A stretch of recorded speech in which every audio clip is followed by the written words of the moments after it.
Hello dear student, आपका MD physics channel पर स्वागत है। और आप लोगों को वही क्वेश्चन इस समय पढ़ने चाहिए जो बोर्ड के एग्ज़ाम में पूछे जाते हैं। हम वही क्वेश्चन बताएंगे केवल जो बोर्ड के एग्ज़ाम में आने वाले हैं, जो बहुत ही इम्पोर्टेंट है आपके भविष्य से। हम ये चाहते हैं जो बच्चे नहीं पढ़ रहे हैं, मन नहीं लगाए हैं, 2-4 महीना अपना बर्बाद कर चुके हैं, वैसे बच्चे हमारे चैनल पर आएँ और कम सॉल्यूशन यानी सॉल्यूशन का जो आइडिया है वो बहुत ही शानदार डेरिवेशन जो होंगे और वही क्वेश्चन बताए जाएंगे जो बोर्ड के परीक्षा में पूछे जाते हैं। तो जो लोग नहीं पढ़ते हैं वो अपना मन लगा ले और पढ़ना तैयार कर दे। 2 महीना तक हम केवल आपके बीच में केवल मैक्सिमम वही क्वेश्चन बताने वाले हैं जो बोर्ड की परीक्षा में आने वाले हैं। मेरा यह वादा है कि अगर आप लोग अच्छे से तैयारी करेंगे तो क्वेश्चन आपका क्या हो जाएगा, तैयार हो जाएगा। चलिए क्वेश्चन नंबर हम 19 देखेंगे। इसके पिछले वाले सेशन में आप लोग देख चुके होंगे क्वेश्चन नंबर 18 तक। मात्र आपके 7 क्वेश्चन और देखने हैं इस पहले मॉडल पेपर में।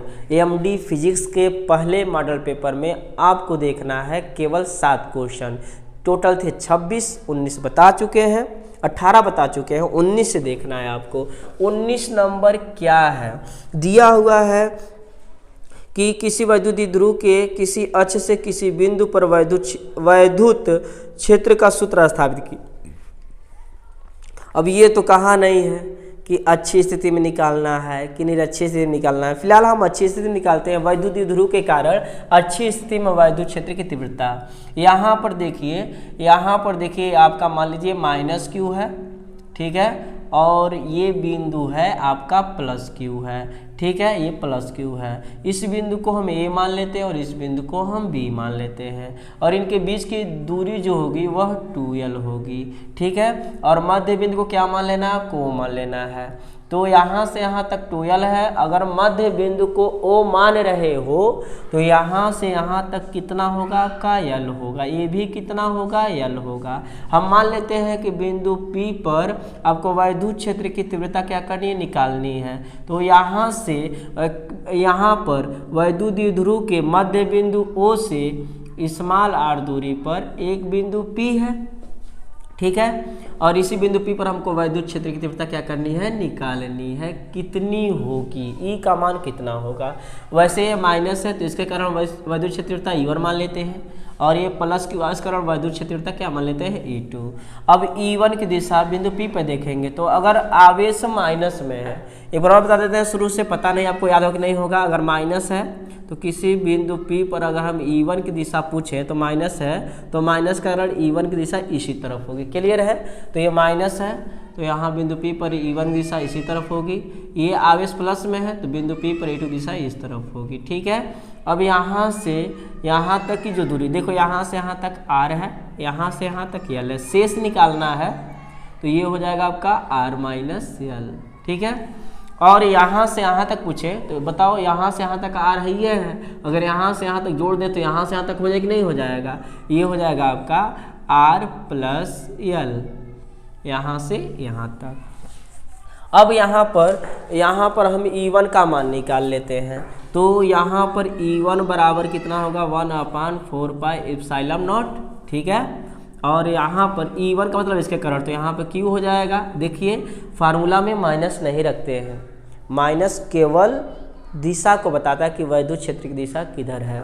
और बीच की दूरी A से हम P पे निकाल रहे हैं E1 के कारण, तो यहाँ से यहाँ तक की दूरी रखेंगे और यहाँ से दूरी कितना है, R+L, स्क्वायर कर देना है। क्या कर देना है, स्क्वायर।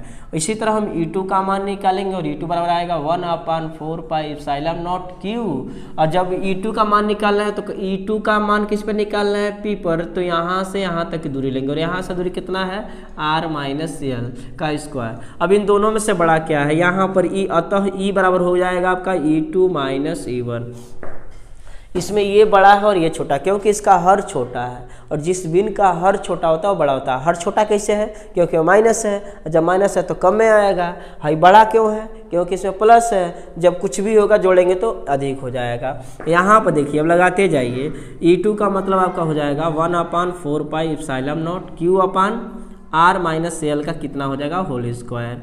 E1 का मान कितना होगा, 1/4πε0Q/R आर प्लस एल का क्या हो जाएगा होल स्क्वायर। इसमें से कॉमन का करना है, आपको दिखाई दे रहा होगा 1/4 pi epsilon nought q common कर लीजिए। 1/r माइनस एल का हो जाएगा whole square minus 1/r plus L का हो जाएगा होल स्क्वायर। तो यहाँ पे ई बराबर हो जाएगा 1/4 पाई एप्सिलॉन नॉट क्यू हो गया। तो ये गुणा कर देना है, इसका गुणा इसमें, तो ये हो जाएगा आपका r प्लस एल का स्क्वायर और ये हो जाएगा r माइनस एल का स्क्वायर। नीचे कितना हो जाएगा, देखिए आपका हो जाएगा r का स्क्वायर माइनस एल का स्क्वायर का होल स्क्वायर। वर्ग छोड़ देंगे तो ए स्क्वायर माइनस बी स्क्वायर फॉर्मूले पर है, उसके बावजूद भी वर्ग है तो वर्ग लगाना पड़ेगा। यहाँ पर देखिए ई बराबर 1/4 पाई एप्सिलॉन नॉट, ये आपका क्यू हो गया। ये आपका ए प्लस बी का होल स्क्वायर तोड़ देंगे तो ये हो जाएगा आर का स्क्वायर, बी का स्क्वायर मतलब एल का स्क्वायर 2rl हो जाएगा। ए प्लस बी का फॉर्मूला लगा देना है, बीच में माइनस कर देना है आपको। अब यहाँ माइनस ब्रैकेट लगाइएगा, फिर ए माइनस बी के होल स्क्वायर तोड़ दीजिएगा तो आर का स्क्वायर एल का स्क्वायर माइनस 2rl हो जाएगा। ये बड़ा ब्रैकेट हो गया। नीचे कितना आर का स्क्वायर माइनस एल का स्क्वायर। तो हम बता दें यहाँ पे आप लोग लिख लीजिएगा, यहाँ एल अत्यंत छोटी राशि आप लोग पढ़ चुके होंगे क्योंकि हम मॉडल मतलब बता रहे हैं तो टोटल लिखने की आवश्यकता है नहीं। यहाँ पे नीचे यह लिखना है कि यहाँ पे एल अत्यंत छोटी राशि है, अतः एल स्क्वायर का मान अत्यंत छोटा होगा, इसलिए एल स्क्वायर को छोड़ने पर सिंपल सी बात है, इसमें एल स्क्वायर को हम छोड़ रहे हैं, अभी नहीं, एक लाइन और लिखते हैं 1/4 pi epsilon nought Q R का स्क्वायर एल का स्क्वायर प्लस 2rl। ये आपका देखिए माइनस से चिन्ह बदल जाएगा, माइनस आर का स्क्वायर प्लस एल का प्लस में है तो यहाँ पे हो जाएगा माइनस एल का स्क्वायर माइनस 2rl तो प्लस 2rl हो जाएगा। यहाँ पे कितना हो जाएगा, एल स्क्वायर को छोड़ दीजिए, अभी नहीं छोड़िए, रहने दीजिए, अभी गड़बड़ हो जाएगा। यहाँ देखिए आर का स्क्वायर माइनस आर का स्क्वायर कट गया, प्लस एल का square minus L square cut जाएगा, 2rl। तो यहाँ पर ई बराबर 1/4 पाई एप्सिलॉन नॉट क्यू हो जाएगा और यहाँ पे 2rl हो जाएगा 4rl। यहाँ पर आर स्क्वायर माइनस एल का स्क्वायर छूट रहा है क्या, स्क्वायर का स्क्वायर। तो ई बराबर 1/4 पाई एप्सिलॉन नॉट, यहाँ पे एल स्क्वायर को छोड़ने पर रीजन क्या लिखेंगे, यहाँ रीजन क्या लिखेंगे, एल स्क्वायर को छोड़ने का लिखेंगे यहाँ एल अत्यंत छोटी राशि है, अतः एल स्क्वायर का मान अत्यंत छोटा होगा, इसलिए एल स्क्वायर को छोड़ने पर। तो यहाँ पे हो जाएगा क्यू और यहाँ पे कितना होगा आपका, देखिए 4rl और यहाँ पे एल स्क्वायर छोड़ दोगे तो आर का स्क्वायर बचेगा और पहले से कितना है स्क्वायर। तो यहाँ पे ई बराबर 1/4 पाई एप्सिलॉन नॉट क्यू और यहाँ 4rl को लिख सकते हो, यहाँ पे अभी रहने दीजिए 4rl और ये 2 दूना कितना हो जाएगा, आर के घात कितना हो जाएगा 4 हो जाएगा। ब्रैकेट लगाने की आवश्यकता ही नहीं है। अब ई बराबर 1/4 पाई एप्सिलॉन नॉट, यहाँ पे क्यू एक आर से एक आर कटेगा, ऊपर नीचे 4r है ना, ऊपर एक आर है तो यहाँ पे क्यू हो जाएगा इंटू कितना हो जाएगा 2l, sorry Q into are से एक आर कटेगा तो 4l हो जाएगा, नीचे कितना हो जाएगा आर के घात 3। तो ई बराबर 1/4 पाई एप्सिलॉन नॉट, यहाँ पे इसको 4 को लिख सकते हो 2 गुणे क्यू गुणे 2 इंटू एल अपान कितना आर क्यू। ऐसा क्यों लिखे हैं, क्योंकि P बराबर होता है Q इंटू 2l। देखिए P बराबर होता है Q इंटू 2l, तो E बराबर 1/4 पाई एप्सिलॉन नॉट, यहाँ पे 2 हो गया और Q इंटू 2l के जगह कितना हो जाएगा P और नीचे कितना हो जाएगा आर क्यू हो जाएगा। ठीक है, यहाँ से ये प्रूफ हो गया। यानी एक लाइन और लिख दे तो E बराबर 1/4 pi epsilon nought 2P upon r q होगा। इस तरह डेरिवेशन हो गया है। ये आप लोगों को डेरिवेशन कापी में बताया गया होगा, एमडी फिजिक्स वाले जितने भी स्टूडेंट होंगे वह पढ़ चुके हैं अच्छी तरीके से, जाके केवल रिवीजन कर लेना है कि पता चले कि हाँ यही क्वेश्चन पूछा गया था। ठीक है, क्वेश्चन नंबर हम 20 की बात करेंगे। अब इसमें मिटा देते हैं।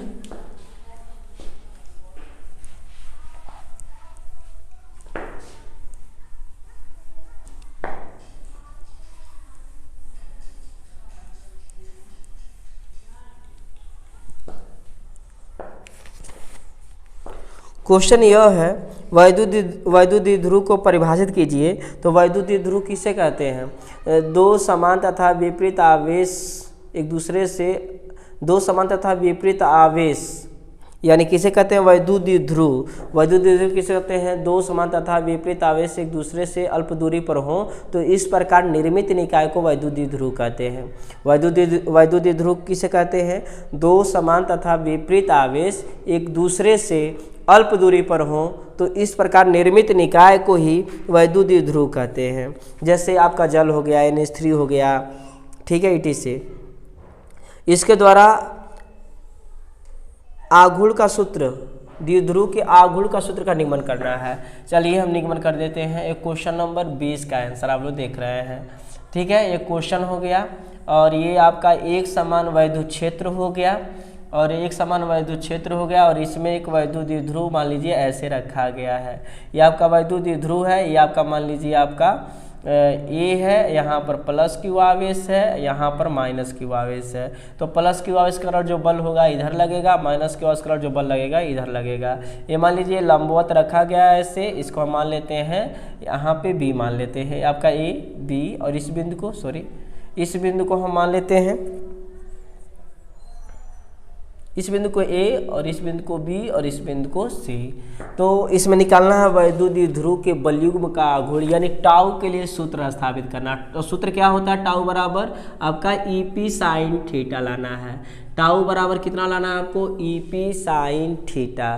तो EP साइन थीटा कैसे आएगा? देखिए टाउ बराबर होता है बलयुग्म का आघूर्ण। किसे कहते हैं? कि बलयुग्म का आघूर्ण लंबवत दूरी तथा दोनों बलों में से एक बल। दो बल कौन है? कि ये है और एक ये है। प्लस के कारण इधर बल लगेगा, माइनस के कारण इधर बल लगेगा। तो बलाघूर्ण जो टाउ होता है, बलाघूर्ण टाउ बराबर होता है दोनों बलों में से एक बल, दोनों बलों में से एक बल गुणे लंबवत दूरी होती है। तो इसे आपको देखिए दोनों बलों में से एक बल तो पता है लेकिन लंबवत दूरी पता नहीं है, निकाल लेते हैं। ये थीटा गुणा मान लीजिए है। तो त्रिभुज ABC में साइन थीटा बराबर लंब बट्टा होता है कर्ण, ठीक है। तो साइन थीटा बराबर लंब इसमें BC है और कर्ण बीच की दूरी, वैद्युत द्विध्रुव के बीच की जो दूरी होती है वो 2L मानते हैं। तो यहाँ पर कितना हो जाएगा? लंब आपका BC हो गया और कर्ण क्या हो गया आपका? 2L हो गया। यहाँ पे एक मानेंगे, इसका गुणा इसमें करेंगे तो ये आपका हो जाएगा BC बराबर 2L साइन थीटा, ठीक है। तो ये लंबवत दूरी है, दोनों बलों में से एक बल, और यहाँ पर लिखेंगे आप BC लंबवत दूरी। और F का वैल्यू कितना होता है? EQ लिख सकते हो, और BC का मतलब कितना? 2L साइन थीटा होता है। और आप लोग पढ़ चुके हो कि P बराबर होता है Q इंटू 2L।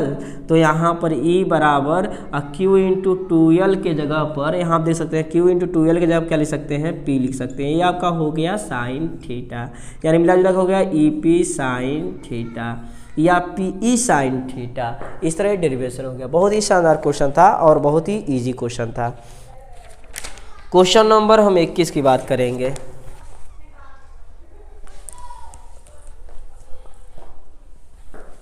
उठा दें, ये आप लोग पढ़े हैं, जाके देखिएगा, पलटिएगा, मिल जाएगा कॉपी में।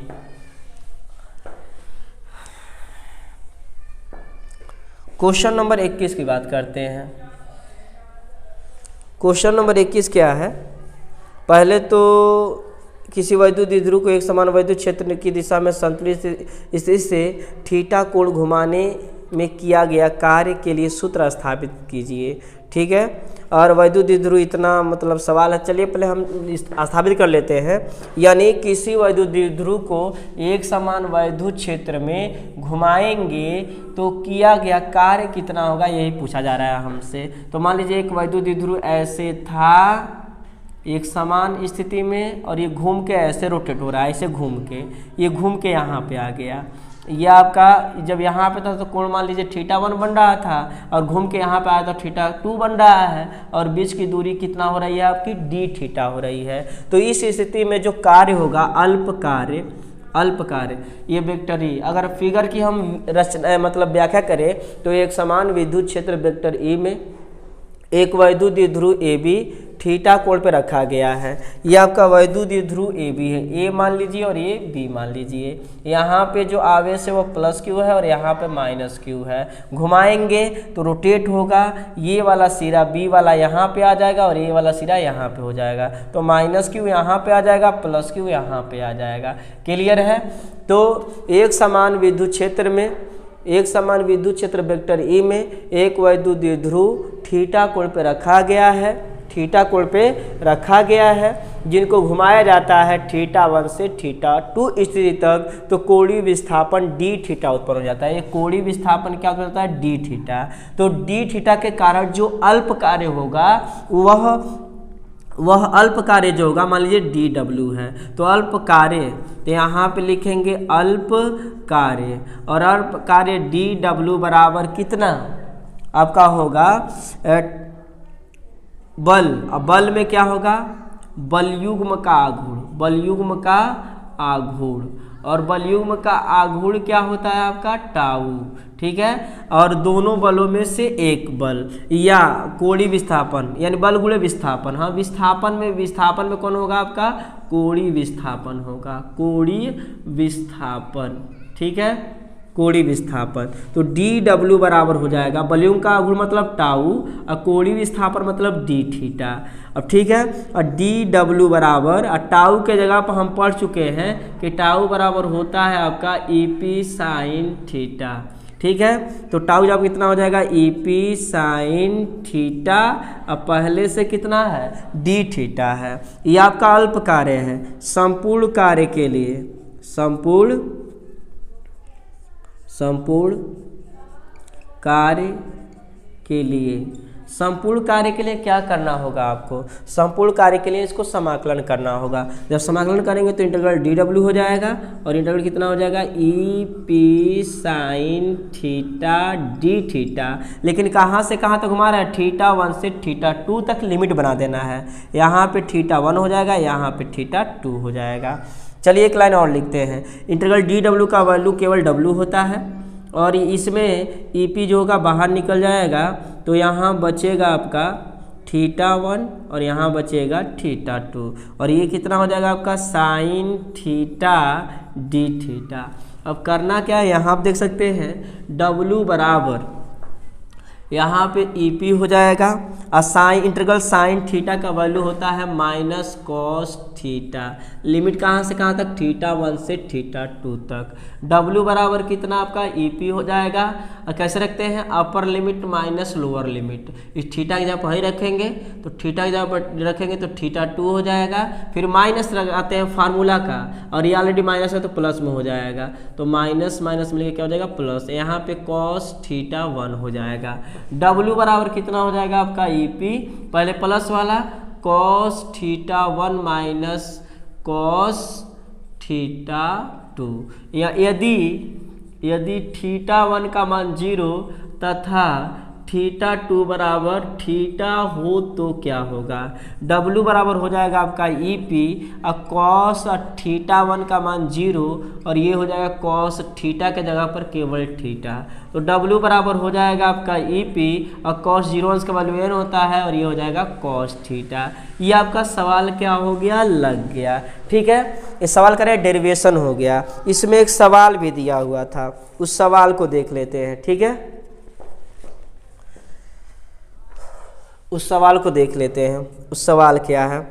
इसमें दिया है 30 अंश तक घुमाने पर, इसको मिटा देते हैं, अब स्क्रीनशॉट ले सकते हैं, या यहीं देख लीजिए जो क्वेश्चन दिया उसको हम लगा देते हैं। इतना तो लग ही जाना चाहिए भाई साहब, बहुत जगह है।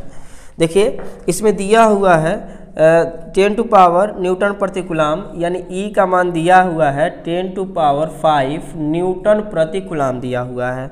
फिर आगे चलेंगे पढ़ेंगे तो लिखा होगा क्वेश्चन में विद्युत क्षेत्र में 30 अंश के कोण पर रखा जाता है, यानी थीटा का मान 30 अंश के कोण पर रखा जाता है, और रखने के बाद ठीक है 30 अंश के कोण पर रखा जाता है तो न्यूटन मीटर का बलाघूर्ण लगता है, यानी टाउ का मान दे दिया कितना 6 × 10⁻⁻24 न्यूटन मीटर का बल आघूर्ण लगता है। तो वैद्युत द्विध्रुव के आघूर्ण की गणना कीजिए, यानी P का मान पूछ रहा है कितना होगा। तो P का मान यहाँ से निकाल लेंगे ना, फार्मूला देख सकते हैं आप लोग। यहाँ पे क्या हो जाएगा, टाउ बराबर होता है आपका EP, इसमें क्या होता है फार्मूला W बराबर EP साइन थीटा। टाउ का मान यानी P का मान पूछ रहा है भाई, तो इतने से लग जाएगा टाउ बराबर कितना, EP साइन थीटा। तो टाउ का मान कितना, 6 गुणे 10 घात कितना -24, ई का मान कितना 10 घात हो गया 5, ठीक है, इंटू P असाइन थीटा का मतलब 30 अंश दिया हुआ है। तो ये आपका हो गया 6 गुणे 10 घात -24, एकदम बढ़िया समझना, 10 घात 5 नीचे आएगा तो फिर नीचे से ऊपर जाएगा 10 घात हो जाएगा -5, ठीक है, इधर से आया तो इतना हो जाएगा। ये P हो जाएगा 37 अंश का वैल्यू 1/2 होगा। अब देखिए ये 2 का गुणा 6 में करेंगे तो 12 हो जाएगा, इन दोनों का बेसरौरिक लिखेंगे, ये आपका 29 हो जाएगा, बराबर कितना हो जाएगा P। इसका मात्रा क्या होता है, coulomb metre, CM coulomb metre होता है। इस तरह आपका लग गया, ठीक है।